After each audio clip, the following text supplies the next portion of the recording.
आज हम laws of logarithm यानी लॉगरिथम के कवानीन और लॉगरिथम की कुछ इम्पोर्टेंट प्रॉपर्टीज़ पढ़ेंगे। इंतहाई इम्पोर्टेंट लेक्चर है क्योंकि इस एक्सरसाइज 2.4 इन्हीं लॉज की मदद से हल होगी। मैं हूं मोहम्मद वकास और आप देख रहे हैं Pakistan education hub. First law है प्रोडक्ट लॉ यानी ज़रब का कानून, जो कि कुछ इस तरह से logarithm x y is equal to log x plus log y. Base same है, बेस बी है। इसमें आप देखें कि लेफ्ट साइड पर लॉग एक्स वाई है, एक्स और वाई आपस में मल्टीप्लाई हो रहे हैं और दोनों के साथ सेम लॉग है। अगर इन एक्स और वाई को अलग अलग यानी सेपरेट हम लॉगरिथम देना चाहें तो ये जो मल्टीप्लाई हो रहे हैं, जब सेपरेट अलग अलग लॉगरिथम देंगे तो ये आपस में ऐड हो जाएंगे और ये इस तरह log x plus log y के बराबर आ जाएगा, जबकि बेस बी जो है वो सेम रहे। अब हम इसको प्रूव करते हैं। लेट कर लेंगे कि जो लॉग एक्स है ये m के बराबर है और इसी तरह लॉग y जो है वो n के बराबर है। इन दोनों को हम एक्सपोनेंशियल फॉर्म में कन्वर्ट करेंगे। एक्सपोनेंशियल फॉर्म में कैसे कन्वर्ट करें ये हम ऑलरेडी पढ़ चुके हैं, दोबारा से हम रिव्यू कर देते हैं। इसमें जो बेस b है वो सेम टू सेम बेस वैसे रहेगी, जो इक्वल की दूसरी साइड पर होता है m वो उसकी पावर बन जाएगा और जो x है जिसका हम लॉग ले रहे हैं वो इक्वल की दूसरी साइड पे चला जाएगा। इस तरह x बराबर आ जाएगा b की पावर m के। सेम इसी तरह से जब इसका हम लॉगरिथम लेंगे तो इसमें जो बेस b है वो सेम टू सेम वैसे रहेगी और ये जो n इक्वल के दूसरी साइड पर है ये इसकी पावर बन जाएगा और बराबर आ जाएगा ये y के। इस तरह y बराबर आ जाएगा b की पावर n के। अब क्योंकि x और y जो हैं वो मल्टीप्लाई हो रहे हैं तो इसलिए हम x और y को मल्टीप्लाई कर देंगे। x और y मल्टीप्लाई बराबर अब आ जाएगा b की पावर m डॉट b की पावर n। हमने लॉज ऑफ इंडिसेस में पढ़ा था कि अगर बेस सेम हो और मल्टीप्लाई हो रहे हैं तो पावर्स ऐड हो जाते हैं, इसलिए b की पावर m डॉट b की पावर n में जो पावर m और n है ये आपस में ऐड हो जाएंगे। इस तरह एक्स वाई बराबर आ जाएगा b की पावर m प्लस n। अब हम इसको फिर से लॉगरिथमिक फॉर्म में तब्दील कर देंगे। जब हम लॉगरिथमिक फॉर्म में कन्वर्ट करेंगे तो ये जो b है ये लॉगरिथम की बेस बन जाएगी और एक्स वाई जो इक्वल के दूसरी साइड पर है वो लॉग के साथ आ जाएगा और m प्लस n जो पावर है वो इक्वल के दूसरी साइड पर चली जाएगी। इस तरह लॉगरिथम एक्स वाई बराबर आ जाएगा m प्लस n। हमने लेट किया था m बराबर है लॉगरिथम x के और n बराबर है लॉगरिथम y के। इनको रिप्लेस कर देंगे तो log एक्स वाई बराबर आ जाएगा log x plus log y। इसी चीज़ को हमने प्रूव करना था। सेकंड लॉ है क्वोशिएंट लॉ यानी तकसीम का कानून।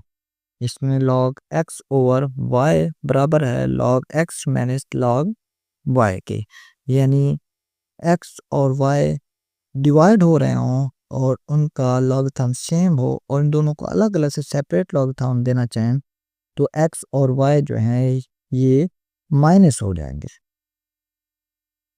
इसको अब हम प्रूव करते हैं। लेट कर लेंगे कि लॉगरिथम x जो है वो m के बराबर है और लॉगरिथम y जो है वो n के बराबर है। इन दोनों को एक्सपोनेंशियल फॉर्म में कन्वर्ट करेंगे सेम उसी तरह, तो x बराबर आ जाएगा b की पावर m के और y बराबर आ जाएगा b की पावर n के। अब क्योंकि x जो है वो y पर डिवाइड हो रहा है तो इधर भी हम डिवाइड कर देंगे, तो x वाली टर्म को y वाली टर्म से डिवाइड करेंगे तो x ओवर y बराबर आ जाएगा b की पावर m ओवर b की पावर n। तो लॉज ऑफ इंडिसेस के मुताबिक अगर बेस सेम हो और डिवाइड हो रहे हो तो पावर्स जो होती हैं वो माइनस हो जाती हैं। इस तरह x ओवर y बराबर आ जाएगा b की पावर m माइनस n के। इसको अब हम लॉगरिथम फॉर्म में कन्वर्ट करेंगे तो जो बेस है वही सेम रहेगी और ये x over y logarithm x over y बराबर आ जाएगा m माइनस n के। m और n की वैल्यू को हमने लेट किया था, इनको रिप्लेस कर लेंगे तो m बराबर है लॉगरिथम x के और n बराबर है लॉगरिथम y के। इस तरह लॉगरिथम x ओवर y बराबर आ जाएगा logarithm x minus log y। यही चीज़ प्रूव करनी थी। थर्ड लॉ है पावर लॉ यानी कुव्वतनुमा का कानून। इसमें क्या होता है, लॉगरिथम x की पावर n बराबर है n लॉगरिथम x के, यानी अगर लॉग के में पावर हो तो वो पावर शुरू में आ जाती है।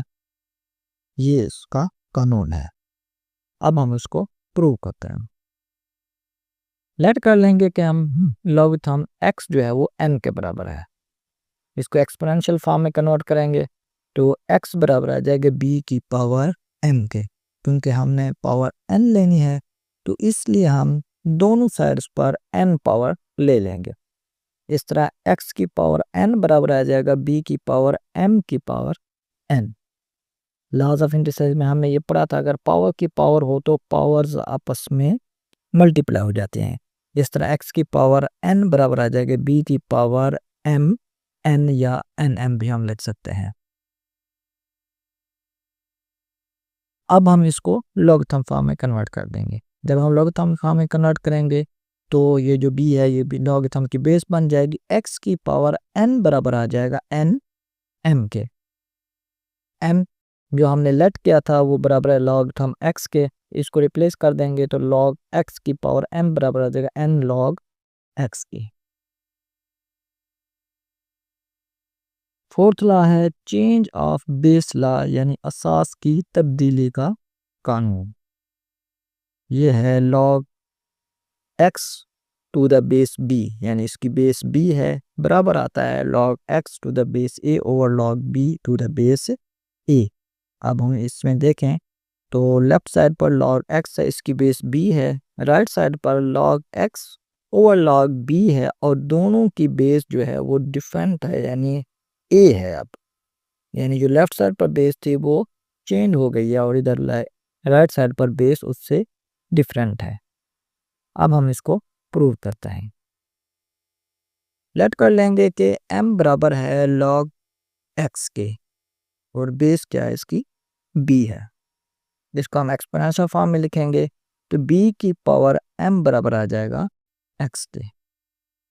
अब हम क्या करेंगे, दोनों साइड्स पर लॉग ले लेंगे टू विद बेस a, यानी बेस a के साथ दोनों साइड पर हम लॉग ले लेंगे तो लॉग a b की पावर m बराबर आ जाएगा लॉग x बेस a। क्योंकि इधर b की पावर m है, पिछला लॉ हमने पढ़ा है कि अगर पावर हो तो वो पावर शुरू में आ जाती है लॉगरिथम के रूल्स के मुताबिक। तो m जो है वो शुरू में आ जाएगा। इस तरह m लॉगरिथम b आ जाएगा बराबर लॉग x की। अब m के साथ क्योंकि लॉगरिथम b जो है मल्टीप्लाई हो रहा है, इसको हम दूसरे साइड पर ले जाएंगे तो ये डिवाइड हो जाएगा। इस तरह m बराबर आ जाएगा log x over log b, दोनों के बेस सेम a रहे। m हमने लेट किया था जो कि लॉग x के बराबर है विद बेस b। इसको रिप्लेस कर देंगे तो log x to the base b बराबर आ जाएगा log x to the base a over log f b to the base a। यही हमने प्रूव करना था। इसके अलावा कुछ अहम इम्पोर्टेंट प्रॉपर्टीज़ हैं या कुछ नंबर्स हैं जिनकी लॉगरिथम वैल्यूज हमेशा सेम रहती हैं। वो कुछ इस तरह से है कि लॉगरिथम किसी भी नंबर का लॉगरिथम जो अगर बेस उसकी वही हो तो वो हमेशा 1 के बराबर होता है। मिसाल के तौर पर जो कॉमन लॉग हम इस्तेमाल करते हैं उसमें बेस 10 होती है, इसलिए 10 का जब हम लॉगरिथम लेंगे तो वो 1 के बराबर आ जाएगा।